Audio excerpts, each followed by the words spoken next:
Hello class, good day. So this is the video for the module 1, lesson 2, the Fibonacci sequence.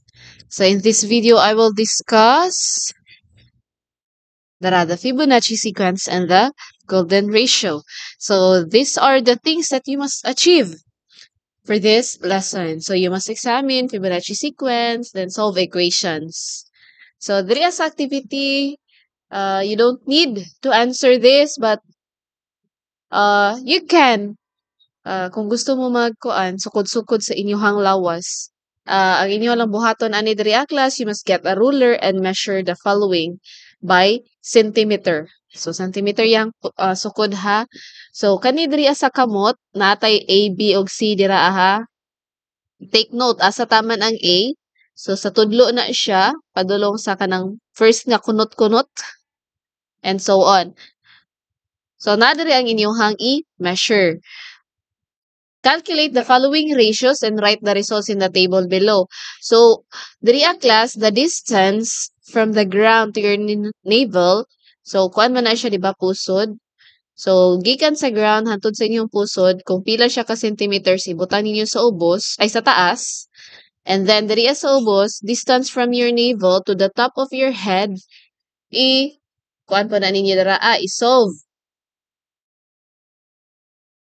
So, pagkahuman na class, pag mabutang na ninyo ang number sa taas o sa ubos, i-divide na ninyo siya, ibutang diri sa ratio number 1. Kay number 1 man na iyang item diri oh. So, ingana lang siya. Kung gusto mo maglingaw-lingaw. So, here is the introduction. So, again, class, timan ini, the Fibonacci sequence is named after Leonardo of Pisa. Kung kung sa isa ka video class, ang katong Vitruvian man kay si Leonardo da Vinci, ang Fibonacci sequence is si Leonardo of Pisa. He is also known as Fibonacci. So again, paano niya na-discover ang Fibonacci sequence? He observed the pattern while investigating how fast rabbits could breed. So, Fibonacci's year 1202 book called the Liber Abaci, it introduced the sequence to the Western European mathematics. So, timanin ninyo ang pangalan sa book, ha? So, here is the definition. The first two numbers, 1 and 1. And the succeeding terms must be the sum of the previous two. For example, kanis. So, sa first sequence na to, 1 and 1. So, paano man nato nakuha ang 2? Kay nag 1 plus 1 ta diri. So, nganong na 3 na po ta diri Kay 2 plus 1. Next, nganong 5 ang next? Kay 3 plus 2 and so on. So, the first term is 1. The second term is 1. The third term is 2. So, kung maglisod na ta, kung ika 1,000 nga term ang ato ang pangitaon class na or ika 100 nga Fibonacci ang ato pangitaon, so here is the formula. This formula is called the Binet form. Timanina ninyo. I-memorize ang kaning formula kay bawal ang codings. Bawal ang cellphone so magdala og calculator. So, the Kuandria F sub n, mo ni siya ang katong unknown nga Fibonacci number. So next, sa taas sa fraction man siya class no. Sa taas niya, mo ni atong first term. 1 plus 5, 1 plus square root of 5 divided by 2 raised to the power of n. So ang n diri class is exponent ha. Exponent. Minus. So, same na sila, ang operation lang ang nalahi. Na 1 minus square root of 5 na siya, divided by 2, raised to the power of n. So, n, gihapon na is the exponent. All over, so, pasabot ani, i-divide. Ang answer diri sa taas class, pag ma-answera na ninyo tanan diri sa taas, i-divide siya sa square root of 5. So, paano man yan? Here is the example. So, natin example find the 25th Fibonacci number na apoy 30th Fibonacci number. Now, observe ha. So, ang formula, same silang duha. Now, pag i-substitute na nato, since diri kay 25th Fibonacci number, so 25 ang atong ipangbutang sa values sa n dira. Di man iha, ang 25 is exponent. So, diri di ba 30th Fibonacci number man, therefore, 30 ang ato ang ibutang dira. 30. Ha? So, focus ta diri sa 25 sa. So, di ba? Ang numbers diri sa 25 tanaway kana kung gicheckan ug ang numbers diri sa 30, di ba pareha lang ang mga constant niya, pareha lang ang naglahi-lahi lang is kaning the value of n. Now, isolve first nato ning the 25th Fibonacci number. So, to get the 25th Fibonacci number, hala, nagdiritso naman siya diri class. Giunsa man ipagkuha ang 1.61803. Now, isulat ni sa inyong papel. Kapihan ni ninyo. 1 plus 5, 1 plus square root of 5 divided by 2 raised to the power of 25. Isulat sa inyong papel ha. So, giunsa pagkuha ang 1.61803. Tanaw ta diri sa calculator.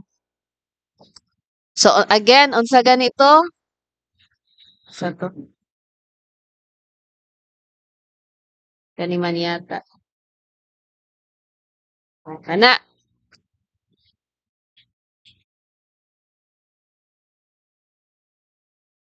Yan. So, kanang 1 plus 5, 1 plus square root of 5 divided by 2. So, unahon nato ang 1 plus square root of 5. 1 plus square root of 5. So, class, pag magkuan gani mo, pag mangita mo sa kuan sa square root dira symbol sa inyong calculator. So, ang iyang symbol is kaning, kaingan niyo, kaning gitudlo sa kuang mouse. Ingana yang symbol. Pagita lang mo ingana nga symbol sa inyong calculator mo na square root sa 5. So, dapat ingani ang nawong ha sa inyong calculator. Kanya kung gitudlo sa kuang mouse. So, 1 plus square root of 5. Ang answer is kani. So, class, tandaan. Pag wala pa ganita sa final answer, kopyaha tanan numbers na dira. Pero kung taas na kaayo, mga 10 lang kabuk decimal. So, gikan sa decimal point, maghihap mo mga 10 kabuok numbers. So, dira lang mo taman pag-copy. Pwede ra. Ha? So, ang answer ana diriya is, kani, 2 point, blah, blah, blah. So, ma-round off mo na siya, ma-7.5 na siya. So, mo na ang answer diri sa 1 plus square root of 5. So, ilisa nato na 1 plus, since gamay ra kay ako space diri class, pwede mo magsulat diri sa ubos, magdungag mo dira og another row. So, kani, ang answer sa 1 plus square root of 5 is kana. So, di ba? Naagyapoy divided by 2, naagyapon ang exponent nga 25. So, nganong na 1.61803 ni diri kay ang answer ani diri sa 1 plus square root of 5 ato ang divide sa 2. So, tanawan ninyo ang answer. Dara. 1.61803 3988.7. 369. 10 na siya kabuok. So, ingana ang atuang isulat dapat diri So, gi-divide naman nato ni diri sa taas. So, pag abot diri sa ubos, ang answer na pod niya ang atuang ibutang. So, class, again, kapihon tanan hantod sa ika-10 nga decimal number. Kay kung mag-round off mo, or kung gamay ra inyong isulat, na possibility nga mamali mo sa final answer. So, mo na siya. So, naanata diri mo na ni siya. So, 1.618033988.7 raised to 25. Now, kanina po ang ato ang isolve. Gani isa. So, kapihon na to ng minus sign. And then, Ang 1 minus square root of 5 divided by 2 raised to 25 na po na nga to ang i-solve. So, unahon na to solve ang naa sa taas. So, 1 minus square root of 5 ato ang i-solve. So, 1 minus square root of 5. So, the answer is kani gihapon. So, class 1 minus square root of 5 is negative ni siya ha. Murag na something wrong sa kong calculator. Negative ni siya ang answer ani. So, 1 minus square root of 5 is, negative. Kani. Now, pag i-divide siya sa 2, tara. So, pag i-divide siya sa 2, ang answer diri i-divide sa 2, equals sa natin. So, class, kaniyang timan ninyo ha. Ayaw ninyo siya diretso ha. Ha? Kanang mag-solve gani mo nga 1 minus square root of 5 divided by 2, mamali gyud mo ana. So, asa to?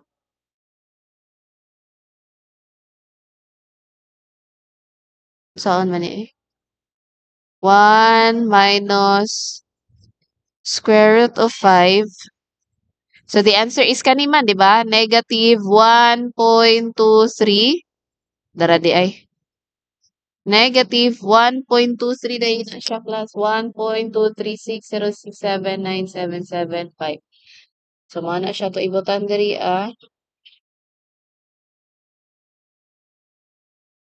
Pag i-divide na po nato na siya, class, pag mag-solve ha, i-equals ninyo permente. Kung taay, diri sa 1 plus square root of 5, mag-equal mo daan bago mo mag-divide sa 2.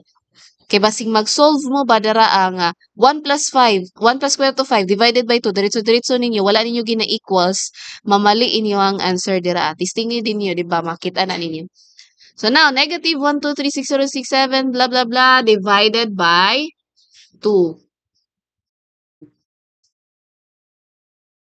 Divided by 2. So, the answer is, negative, o, diba? Negative 0.61803398887. So, mana siya to ibutan diriya. So, class, mali ining naa diriya sa file ha, kay giputol niya daan. So, dapat daghanon jud ninyo ang decimal number niya. So, ana. Then, copy ang kaning nasa ubos, square root of 5. Now, unsaon man pag-solve ani? Remember class nga 25 is an exponent. So, paano man yan? Ang kaning number sa ubos, 1.61803398887, erase nato siya sa 25. So, unsaon man na? Kaning number,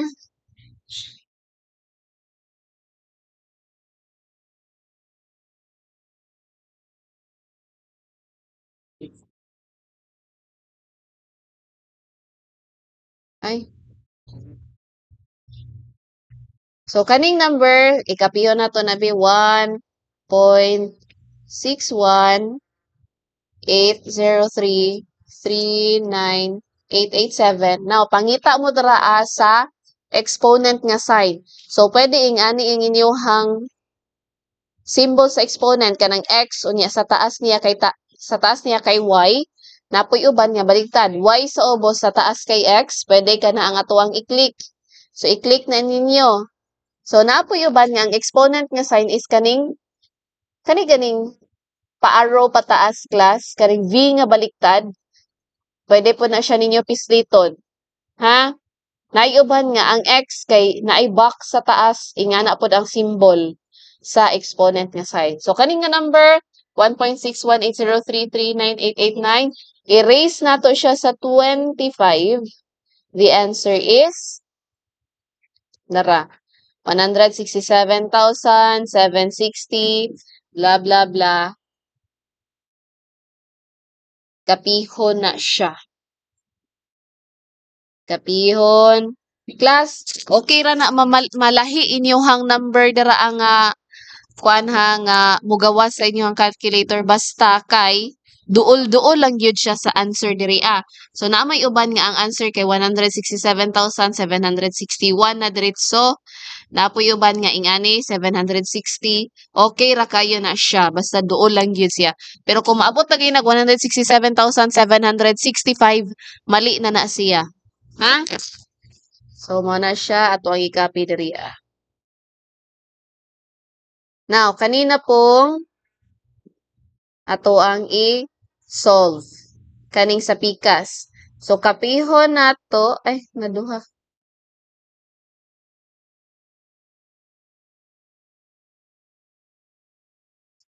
So, kanina po sa pikas ang ato ang i-solve. So, kapihon nato ning minus sign, and then, ang negative, ato ang i-raise na po sa 25. Now, kung magkuan mo class ha, negative, isulod yun nato siya sa parenthesis ha.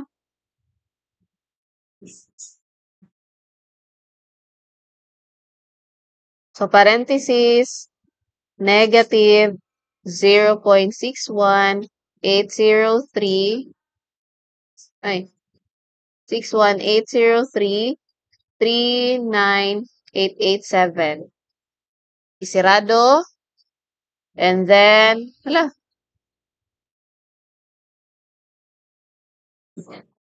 Then, is erase nato siya sa 25 gihapon. So, raise to 25. So, mabantayan ninyo class kanang E6 draa E minus 6. So, ang pasabot ana, gikan sa decimal point class, mag-i-move nato siya pa left. So, gikan sa diri sa 5, ang decimal point kaniyong i-move nato siya pa left unsaon man. So, pag i-move naman nato siya pa left, di ba? 1. So, ikapila man ka beses kaning 6 diri nga nakabutang. So, from this, 6 times ta mag-move, 1, 2, 3, 4, 5, 6, di ba? So, unsa may isulat nato diri sa ubos? Asa to? Tara. So, negative gihapon natong answer, but kay gi-move naman nato ang decimal point, ika 6 times sa left. So, mag 1, 2, 3, 4, 5, 9, 6, 0, 8, 6, blah, blah, blah. So, kana. So, gikopy ra nako ni siya, class. Gikopy ra nako siya. But, nganong naing animan? Kay, di ba, naman to diri ang decimal point sa 5 ug 9 sa tunga. Nag-move man tag ika 6 times ba, kay na may E6 dira ah. So, kung unsay number dira mao po na ang beses nga mag-move ta. So, from this, so, 1, 2, 3, 4, 5, 6. Bantog na na diri ang ato ang decimal point. So, napuyuban sa calculator nila, negative 5.9608609 times 10 raised to 6 or 10 raised to negative 6. So, pareha lang gyapon na siya kayo negative 6. Pasabutan na exponent niya is negative 6. Kung naiuban sa calculator, lahi og nawong, ang nakabutang sa pinakalas kay times 10 raised to negative 6. Pero ang pagkuan na convert na to decimal, pareha lang ani. So, kung 7 ang nakabutang diri a class, so ika 7 punta mag-move sa decimal. So, unsa na may buhaton? Dungagan lang og 0. So, now, pag isolve na nato ni siya, 167,760 minus negative. So, ang answer na pud ana, i-divide nato sa square root of 5. So, tisingan nato ni ay solve.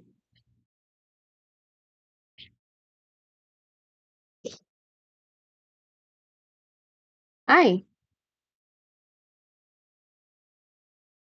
Kapihon nato ni Ben. Kung pwede ba? Yan. Minus negative kani. Ay. Yan. Tapos, i-close. So, ang answer niya is dara. So, mo ni siya ang answer class. Pagka man nato kuha sa answer ana diri sa taas, again, i-divide ha sa square root of 5. Ayaw ninyo itapad ang square root of 5. Ipislita sana ninyong divide dira divide, then square root of 5. Wow. So, ingani ang iyahang final answer. So, take note class nga ang Fibonacci number is dapat yung final answer is whole number. So, bantog 75,025 na siya dira akay, gi-round off na siya to whole number. Diba? 75,024 ang final answer.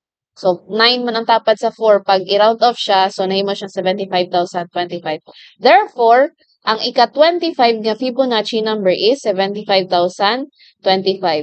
Pwede ninyo, class, picturein ninyo para mastadihan ninyo balik. Nganong naing-ani na siya, balika lang sa video. Kabalo ko, lisod kaayo. Mas lisod para sa kuang part kay lisod i-explain nga walay blackboard. So, kani siya class, 30th Fibonacci number, i-try ninyo solve. Again, dili ni siya mauni diri aha, kay giputol na diritso, dapat kapihon sa hantod ika-10 nga decimal number. So, tanawan yung answer kung pariha ba sa final answer diri. So, i-check ra ninyo.